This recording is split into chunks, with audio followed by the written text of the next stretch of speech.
Tayo sa evacuation center, interviewin po natin yung isa sa biktima ng lindol. Ali, ano po pangalan nyo? Rania Ladjainko. Ano po yung pakiramdam nung pumunta kayo dito sa evacuation center? Sobrang hirap po.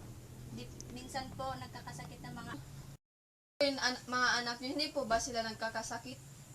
naman po, pero yung isa po nagkasakit po siya. Dahil po sa mga maghawa-hawa na po yung mga sakit dito. Siyempre po, mainit. Maraming nagkakasakit po dito. Pero okay naman po. Nung nangyari yung lindol, mabuti naman po, okay lang yung mga anak nyo.